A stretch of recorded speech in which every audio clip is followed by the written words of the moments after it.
Hello, everybody, and welcome to our very first Artist Spotlight interview.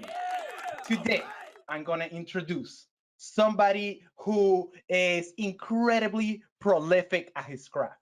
This guy is a total inspiration from me, and we're going to start things strong with him. So please help me welcome Bryan, the Kaiser, the machine, Tillman. How you doing, Bryan? I'm doing good. Thank you so very much for that intro. Oh my goodness, I better, I got better come correct today if I'm trying to live up to that. All right, Bryan, let's go ahead and get started with some introductions. Could you please talk to us a little bit about where you're from, your life, where did you go to study, and what helped you become the artist that you are today? Okay. So my name is Bryan Kaiser Tillman. I am German, so that name kind of fits. I'll tell you a little bit about that once we get to the whole education thing. I am a military child. My father was in the military. My mom was German. I grew up in Germany, and I wanted to do art, but didn't know it. I was actually going to be a mathematician when I was graduating high school, and I doodled a little bit because my father, he was, a super soldier, so he was always deployed doing special things that he couldn't talk about. And when he came home, the only thing that we really shared as I was a young child was comics and cartoons. So I really wanted to strengthen that bond with my dad. And so I would draw, and he'd come in, and I would draw, and we'd watch cartoons and stuff like that. And then my senior year, he was like, "You don't want to go into the military," because I was on my path to go into the military. And he was like, "You don't want to do that." It was like, "Go do what you really want to do." Right. And I was like, "Well, I really want to do comics," because it was strengthening the bond with my dad. And he supported me 100%, which I never thought was going to happen because he was a military man. I was like, this is not going to happen. My mom, on the other hand, she thought I was going to live under a bridge. So that didn't fly too well, and my dad, smoothed everything over, which was great. And then I was lucky enough and blessed enough to go to the Savannah College of Art and Design to learn comics as a profession. And the thing is when I went there, uh, people would do the little freshman roundup, and they were like, "All right, so we're going to introduce each other and all that stuff." And they were doing roll call, and they were like, "Bryan," and like 7 of us raised our hand at the same time. And they're like, "That's going to be a problem." Uh-huh. And then we broke off into groups, right? And then we had to do interviews, one-on-one interviews. And the guy who was interviewing me, he was like, "All right, so where are you from?" And I'm like, "Oh, I'm from Germany." And he goes, "Oh, like Kaiser." And I'm like, "Yes, let's go with that guy instead of the other guy that most people think about when you say Germany." And, you know, and I was like, "All right, whatever." And he introduced me. He was like, "Hello, everyone. This is Kaiser." And I'm like, "Sure. I mean, sure. Let's run with that." And I was like, "Well, maybe it'll be my nickname. Like I've already been given this nickname. That's cool." And students would call me that, and I'm like, "All right, cool. This is definitely going to be something that I do with my fellow students." I was like, "Cool." It didn't really stick with me until my professors would not call me by my name at all. It was Kaiser. That was it. That is how I was addressed at school. And I'm like, okay. I started signing my papers that way and everything, and I'm like, all right. So that's kind of where that came from, was from school and other people giving it to me, which was funny because my mom was like, "That's a little presumptuous, don't you think?" And I'm like, "I didn't give myself that name because it translates to emperor, Mm. and I'm like, I didn't call myself that, like I didn't do that myself." Um, but that's how that name came about. Uh, I went to college, realized that I sucked at art, went back to college to hopefully get better at art. I became a character designer, did some concept stuff, had a rough time actually finding work, um, because I went to Florida to actually try and get into like Disney, and they had just closed their 2D department the minute I graduated, which Oh. sucked. Then I was like, "All right, I'll go work for Universal." Universal was like, "Oh, you want the California one? We don't do that here." And I'm like, "Okay." So every place I went to was just like, nope, we're not doing that anymore. If you would have been here like 2 years ago, we would have been fine. And so I didn't have work. I had my master's degree in sequential art, and I was bussing tables and cleaning out toilets. Wow. Because I had nothing, right? Like I didn't have anything. Then I moved up to DC because I didn't have any ties, and a friend of mine was like, "Hey, there's work in DC," so I was like, "Let's go." Mm-hmm. And I got up here and I worked at Fridays, you know, and I'm like, wow, this kind of sucks. I got this degree and I'm not going anywhere. And then my former boss at school was like, hey, I know someone that works at the Art Institute. Why don't you go talk to them? Which I did. And they're like, we need a 3D person. I was like, that's not me. And they're like, and I said, look, if it's for your intro class, since it wasn't starting until the next semester, I was like, I will be ahead of your freshman class. And they're like, we need someone for upper level. So it didn't work. But then I got called back and was like, graphic design needs help. And that's how I got into the school and becoming a teacher, which was the furthest thing on my mind, because I honestly was still under that stupid moniker of those who can do and those who can't teach. Right. And so when people told me like, you're going to be a great teacher one day, I took offense to that, because like, what are you trying to say? I can't make it in the industry. What are you trying to say? So that one kind of hurt, you know, and it was weird because now you fast forward to now, I'm like, I am a teacher, you know, like I'm an educator. You embraced it. Yeah, I'm like, man, this is what I do. Like, girl, education. But it's like I got in, and then I got snatched up by animation the very next semester. They're like, you're too good to be over there. You want to be with us. And I was with the Art Institute for 11 years. I was there for 11 years, and nine of those years I was department chair. Right. During that time is where I became a professional artist. Opportunities allowed me to go to like the San Diego Comic-Con, and after that I worked with Marvel and DC, Fox, Cartoon Network, Miramax, Lucasfilms, Image, all the names that make you sound really good on paper, you know. And I'm like, I was able to do that whilst being a teacher and realizing that I am a teacher. Like, I do the art, I love art. And, you know, anytime someone's like, hey, we need you to do this, I'm like, all right, let's bring it on, you know. TGA Fridays being like, hey, we want you to do some. I'm like, all right, cool. I made TGIF Man. So I made a superhero for Fridays down in Florida, you know, and I'm like, all right, whatever. I want to do that. But my passion has become, and probably always was, and other people saw it, was to be a teacher, you know. And now, after the Art Institute, Norfolk State, I'm at Montgomery College teaching illustration, and I'm having a blast. Like, it is one of the best things ever. And then, you know, I fall back and I'm like, oh, I have a deadline with Marvel that I need to finish. You know, so there you go, long-winded. That's an amazing trajectory, man. Thanks for sharing all that. My next question would be, can you share with us a little bit about the projects? I know you have a book, you have your cards game. Go ahead and talk to us a little bit about some of the projects you worked on. You're up here making me brag. Like, this is not normally what I do. I don't like talking about myself. So I have written 2 books on character design. They're called Creative Character Design. And the thing that I am very proud about with these 2 books is that it's not a how to draw book.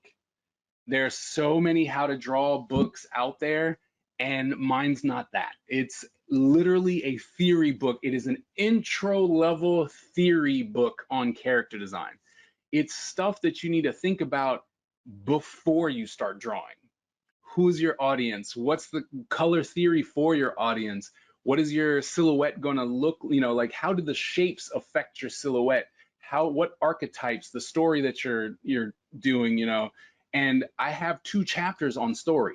Two chapters on story, which most people don't do. You know, they're like, this is how you draw a barbarian. They got to have big muscles and a big sword, and, you know, and I'm like, okay, yeah, you need big muscles. Okay, why?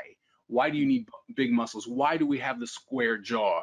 You know, like, why do we do that? And I break that down in the book, right? And then I was able to do the second edition of the book, and I got interviews from character designers in the industry at the time, and it was such a great resource of information telling new coming students how to go about it, or what the industry is looking for, or what they may have missed. And it was a great opportunity for me to actually tap into some of my friends and go, tell me what I can tell them, right? Because I have this opportunity. And I thought it was a great thing. A lot of people liked it, and then a lot of people hated it, which was hilarious, for the reasons that they said. I'm like, did you read the book? Because that's not what happens in here. Or I had a couple people who were mad that it was an intro book. But it says intro, like, this is a beginner level book. And they're like, well, as a character designer for 15 years, I was hoping to get more out of this book. It's like, but if you've been doing character designs for 15 years, you don't need a beginner's book. Like, this is, you should know all of this. But the one thing off of that, though, I was listening to some motivational speakers, and this one guy was talking about writing books and manuals and stuff. And he said, if you have truly written an intro level book, those who no longer need it will hate it. And I was like, I wrote an intro book. You made it. Right, cool. So that was really cool. I did design a game off of a challenge from my students. So I was teaching game design and gameplay at the Art Institute. We had 11 weeks, and I said, let's make a game in 11 weeks. And they're like, that's impossible. You can't make a game in 11 weeks. And I was like, I'm pretty sure tic-tac-toe was like developed in a couple minutes. And they're like, well, what about, they said, a game of substance? And I was like, all right, I disagree with you. And they're like, it's impossible. I'm like, okay, how about this? I will do this with you. If I cannot get a playable game within 11 weeks, I'll give you all A's. Every last one of you. I'll give you A's if I can't do this. And they're like, you're on. I'm like, now just know that if I do finish, you need to have something too, right? Because otherwise you're just going to fail. And I'm not the type of person to just give out A's willy-nilly and be like, hey, you didn't do anything, here's an A. Like, I don't do that. And so I made this game that took games that I really liked, or elements that I really liked, and smushed them together, right? Like, it took elements from Magic the Gathering, from Dungeons and Dragons, and chess, right? And I was like, there are things that I really liked about each one of those, and I put them together. And I made this game that isn't necessarily out there. It's a legacy, it's a role-playing card game. And it's a legacy game where you're supposed to start at the bottom and, you work your way up. And it was trying to bridge the gap between card players and RPG players. And the people who got it, they're like, this is great. The people who wanted it to be Magic hated it. And I'm like, all right, I knew that. And there are elements in there, like I put in the D20 as the main mechanic, and it rubbed people the wrong way so much.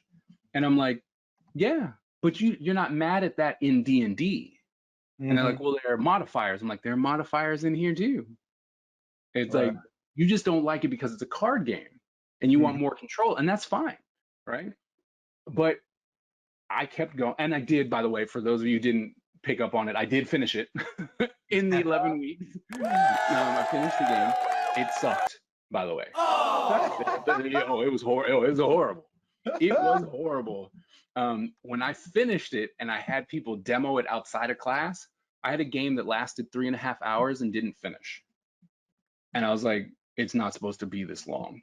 Like, that's not. So, I had to go back and retool it and stuff like that. Right. But I was able to make it, and then I promoted it for about 3 years, like just going to conventions, selling it online. I went through Kickstarter, got the Kickstarter through, and then people loved it so much that I couldn't keep up with the demand. Right? Like, I made an extra expansion set. I was working on a second set, and I'm just like, you guys want this too fast. Like, I can't do this on my own. That's a good problem. That's a good problem. It was a great problem. And then I went to Gen Con and I pitched it to people.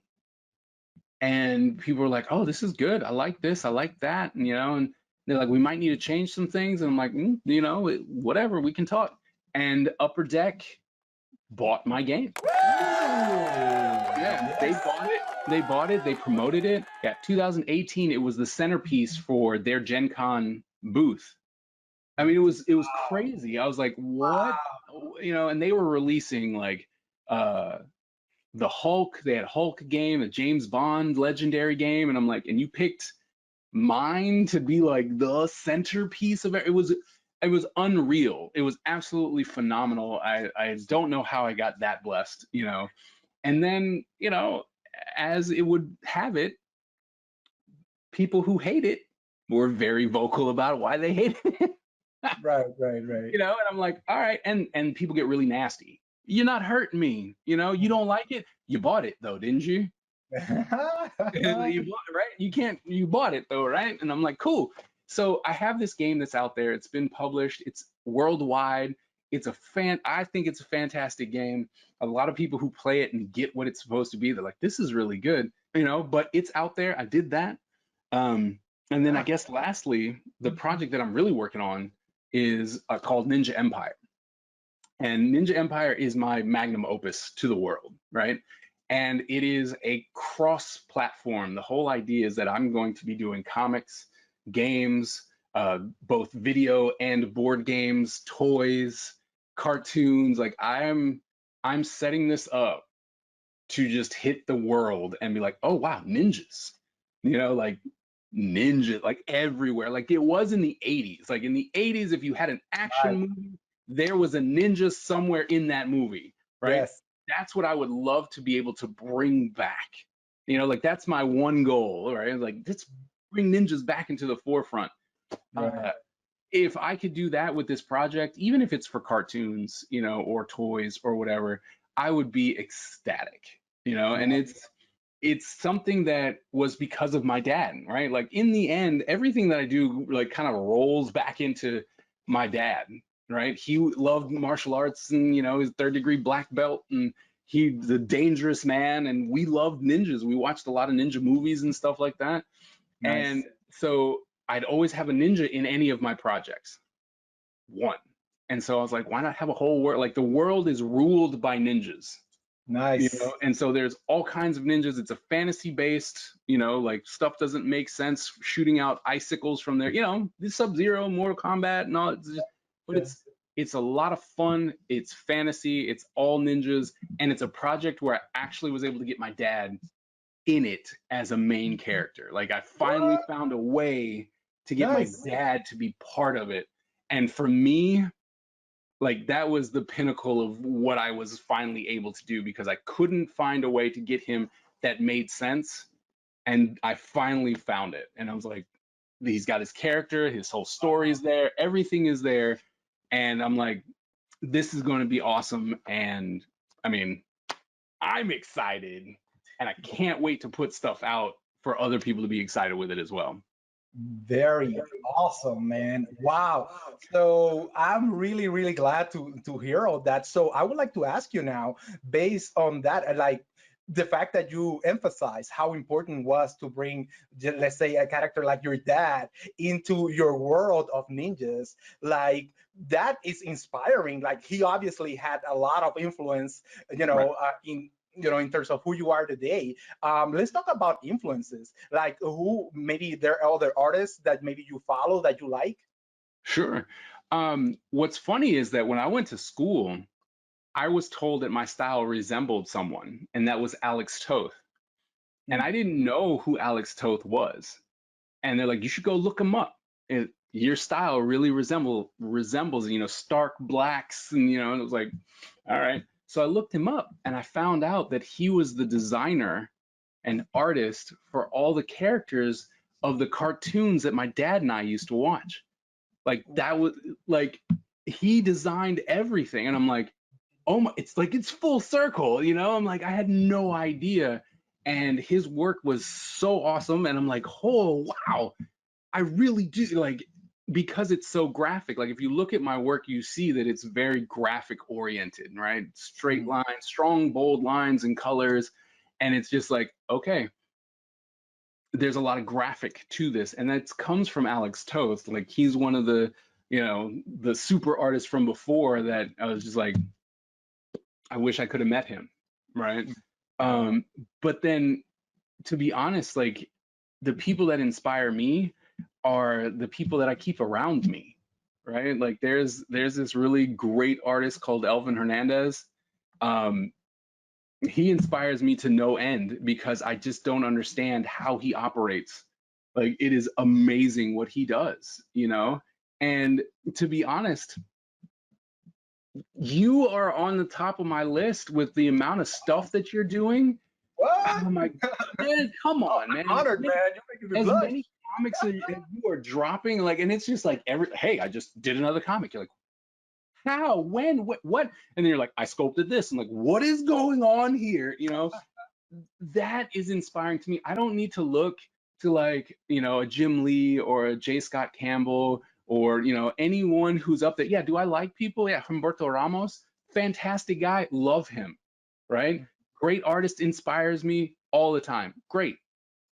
But to be honest, when I look around, the people who are making me do better and move forward are the people that I have actually surrounded myself with Right. in the circle and go like, these are my friends, right? And they are so good at what they do, makes me want to be better at what I do, right? That's my inspiration. And I've said this to like my students and anyone who will listen. If you're the top dog of your artistic friends group, you need new friends. Right. Not saying that you need to be like, we can no longer talk anymore because you are beneath. No, but if you don't have a group that pushes you every time, like when you post something, it's like, holy, and you got to get back to the drawing table, then you need new friends Right. because yeah, you can look up to, Jim Lee or David Finch or, Ivan Rice or anybody who's out there, you can look up to them, but you're never, not never, but, until you are their friend, you're their fan, right? It's not the same. It's just not the same versus look at this person. Like if you guys who are if you stumbled on this video and you don't know what Camilo is doing, you are missing out. Like if you look at his stuff and just be like, okay, I gotta get to work. Like I need to do something, right? That's what you need. That's what I have. You guys inspire me every single day. And I am thankful to no end to have people who are that passionate about what they're doing because in those low times when I'm like, man, art, you know, I go and I put up Instagram and I'm like, Camilo, like, come on, man, or it's like, Elvin, like, why? What? I wanted to be bummy today. I didn't want to do anything, and then you go and post this, and then I got to go back to the table, right? That's my inspiration. Awesome, fantastic. And one thing that I would like to say is how we feed off each other art, because it's likewise here. We were talking about this actually earlier before starting the interview, but I think it's pretty amazing when you have that group of close colleagues, right, that eventually becomes friends, and we Right. feed off of each other. So I Right. think for any aspiring artists that might be hearing this, guys, it's not about competing. It's about getting motivated with each other. Like Tillman just said, sometimes you feel like, oh, I cannot push myself today. I'm just too tired. Life is so dragging right now. It's hard to do art. Like this Yep. process it's not like, oh, I sit down and I draw for 30 minutes. Guys, projects like I woke up, I see the sun coming up. I woke up at night. I see the sun coming up, and then next thing I know, the sun is already, it's already dark again, and I'm like, "Whoa! I'm still on the computer." Like this Yep. takes time and dedication. So the fact that you have buddies that are doing the same is just incredibly motivating, and you guys should always feed on that. Absolutely. Yes. So now, one thing that I want to say for those of you who might not know, Bryan here, he is the real life Big Papa. He is a father of eight, right? Am I getting that right? No, 7. Seven. Close. I miss Close. it. I miss it. I miss it for one. But I'm gonna tell you, the fact that you do all that you do with, seven children. I mean, it is just unfathomable. I cannot, just it's mind-boggling. Like I cannot just comprehend. I have one, and it's incredibly challenged with just the one. That's the reason that it gets easier. Once you have 3, it gets so much easier because the oldest one starts helping with the little one. There we go. You got the system down. So let's talk a little bit about that. Walk us through your day. Like, how do you put all these pieces together, life, work, and then at the end of the day, start being creative? How do you continue producing work? In my idea of time management, like I suck, right? What are you talking about? Oh my gosh. Look, hey, I know me, right? I created this book, right? And this book is called The Project Manager. Okay. It's a 3-month planner for projects, right? And it holds like monthly, weekly, things that I want to do every day, and it's got a tracker. It's got this one, which is my favorite, which is a monthly, like what's my goal, that breaks it down day by day. Like this is what I need to do every single day to accomplish this goal, right? And it helps me stay on task, right? It's not digital for a reason, because if you have to write it down, you're going to actually want to check it off and like, oh, okay, yeah, I did that. Yeah, oh, I did that. But this book that I made, and once again, Kickstarter, so other people have it too, right? This thing has helped me so much to get projects done, right? And this is the project one. So I got 2 planners in the process as we speak. So I have another one called the Project Manager 366, which is going to be a yearly planner. Because what I've realized about this one is that when I get something really cool and they're like, all right, we're going to do this in August, and it's February, I have nowhere to put it, right? Because this is only 3 months. So now I need one that has a calendar for the entire year, and I can go, August. Oh yeah, okay, we're going to put this here on this date, right? So I'm working on that. But what has saved me recently is like I've been testing this out, right? And it's only on sheets now, right? But this is a daily planner, right? Still has it has a yearly goal, a monthly goal, a weekly goal, has a spot for water, notes, right? Tasks that you need to accomplish, and a timeline, because your timeline is not your tasks, right? So I put on there, all right, I get up at 4:30 in the morning, don't judge me. I get up at 4:30 in the morning, and that's where my day starts, all right? 4:30 to 6:30, I do art stuff. I do some challenges, I check some email, I do some art. Then it's like, okay, the kids wake up this day, they got to go to class this time. I got to get my wife to work on this time. This is when I can do this. This is when I can do that. And you plan it out. And you're like, this is what my day looks like. And what that does, or what it's done for me, is it shows me the pockets of time where I don't have anything scheduled, right? And then you can literally go, oh, wait, I have 3 hours right here. Work on art project, right? And it's scheduled. And it's scheduled during their class time. It's in between my class time. I'm like, this is when I'm going to do this, right? That's what keeps me on task. It's the only way. That's my day. And it changes every day. There is no, I wake up at 8, I do this, and there is no routine when you have so many children. Every day is something different. And that's why I plan it out every single day.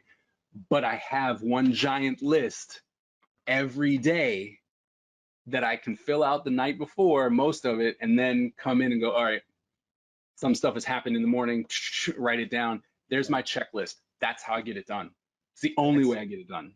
Excellent. So maintaining everything like organized is just key to be able to produce that much. Real quick, is that little book available? Like, can we get that book? Yes, you can. Followthekaiser.com. There we go. It's like followthekaiser.com. You go there. It's a place under the shop. Click the shop. pops I'm gonna up. go ahead and place a link below so everybody can get it. I myself gonna get one. That is pretty amazing because that stuff is useful. I do actually have I print out the sheet, so I made something in Microsoft Word, and I Yeah, have something similar, but there it you go. doesn't have all those little spots, which I do love, and I think I might start implementing too. And I Right. think that's a big thing for a lot of artists is that they try and solve a problem, right? Where how I need to draw this character in this book. All right, well, let's figure out how to do it. In my case, I was like, I need a planner for an artist. I need an artist planner. So Very I true. made it. Like, so I made it. Excellent. I don't know, you might have answered a little bit of this. I'm still going to ask it anyways. So from everything that you draw, everything that, that gets you inspired and all of that, what is your favorite subject? Like, is it ninjas per se, or is it Ninjas, dogs or ninjas? ninjas, Right. ninjas. I, I wasn't If even you, going to ask, but I'm like, oh, it might be like you suddenly just, you come up with something random. And I'm like, I like oh, drawing cupcakes. okay. There you go. No, it's definitely ninjas, and it's always funny because people are like, "All right, draw something." I'm like, "Here's your ninja." All right, it is a staple with me and my household. We are a ninja family. There we go. It's just what happens. Ninjas all day, every day. I draw ninjas. That's what I do. Many. There can never be too many ninjas. Now, in terms of maybe wisdom, lots of our followers, they are aspiring artists. Mhm. And what words you can maybe share with them about being an artist? Any tips that you can give us? Art is grueling, right? If you don't love it, and you cannot love it and still do art. Okay, so that's not what I'm trying to say. But the minute you go, I want this to be my profession, you have to love it. If you Right. don't love it, it cannot be your profession because you will quit because you're like, I don't want to do this. But if it's your hobby, then you don't have to love it. You usually have to like it, right? And there's a huge difference because art demands so much from us. So if you are not, like I said, if you don't love it, don't try and make it your profession. But the one thing that you do, my big advice to any upcoming artist is to value what you do, right? Don't go to a convention and do full marker renderings for 10 bucks.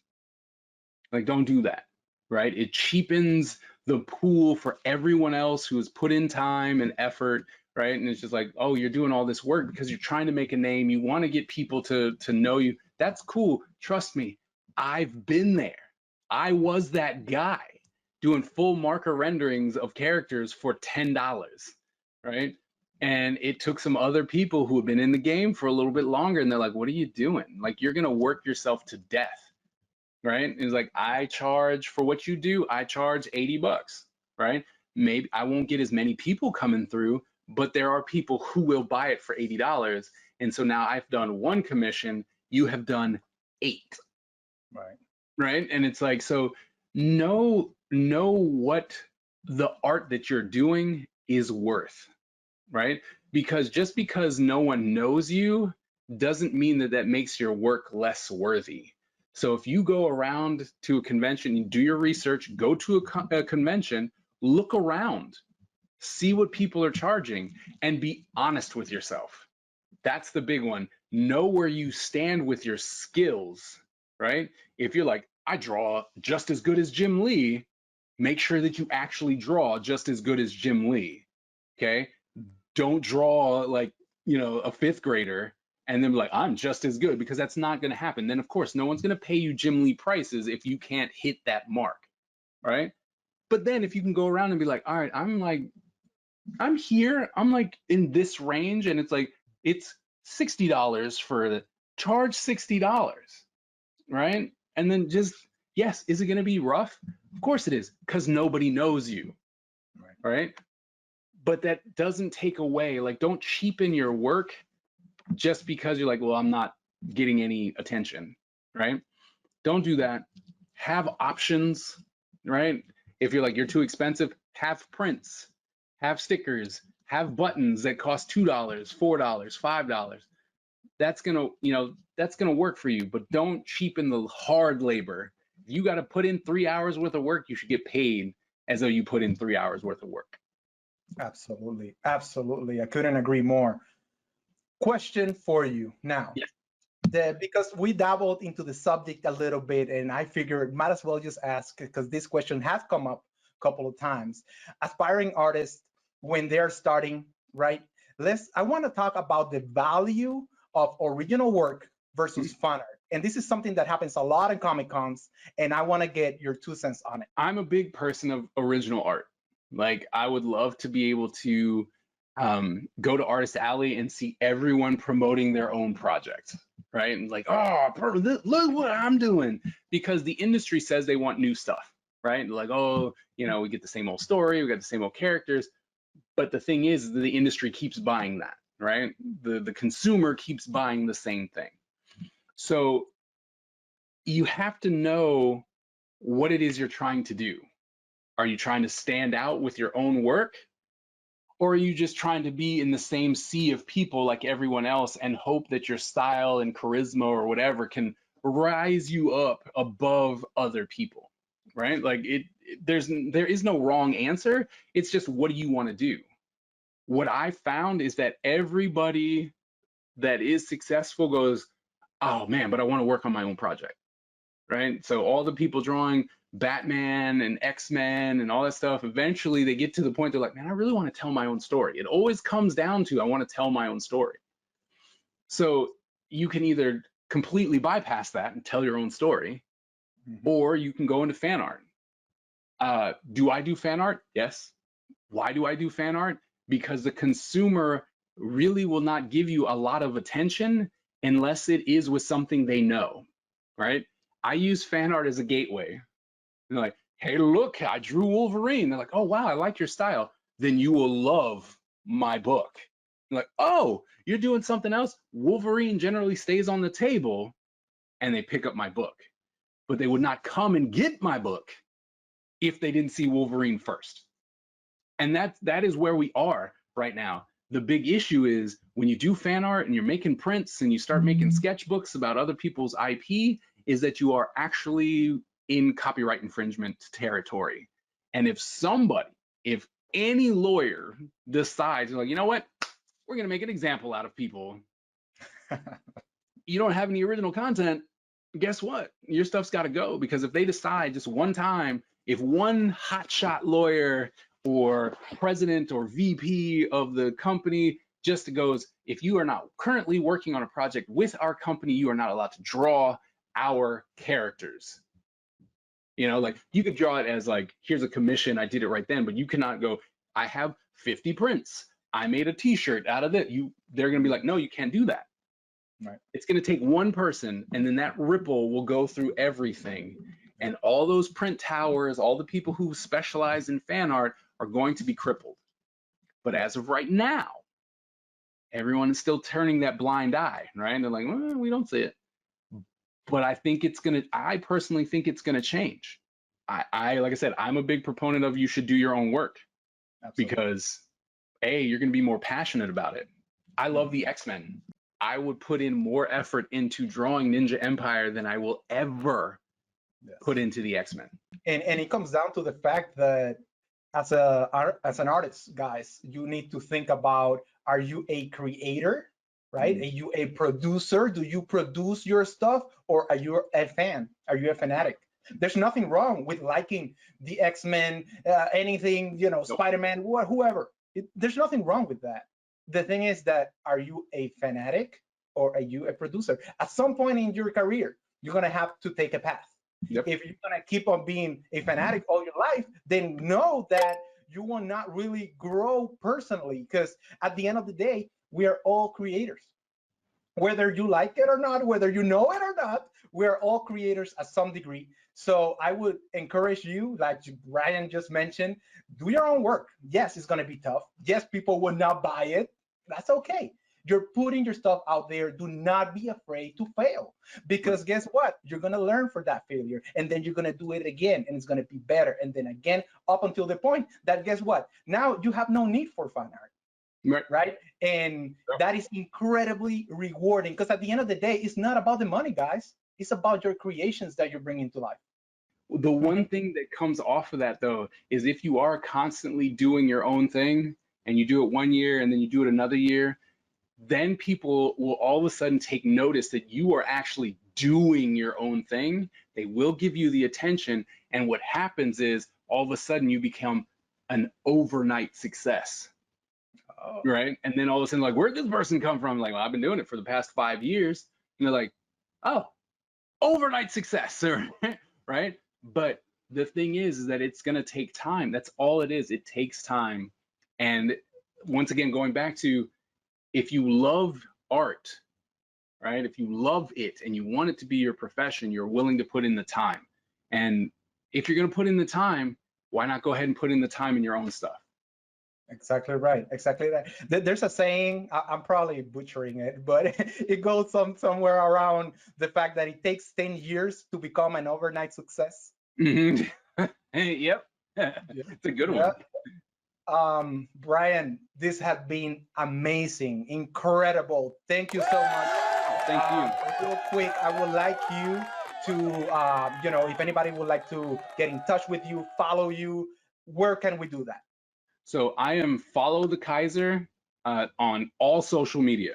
So if you have a special platform, I'm on there as Follow the Kaiser. And then if you are interested in finding out what Ninja Empire is about, please go ahead and head on over to my Patreon, and it's patreon.com/Ninja Empire, all one word. Perfect. We'll have all those links down below. Thank you, Bryan, so much for your time. Absolutely. I really appreciate it. It's been an honor having you in our show here today.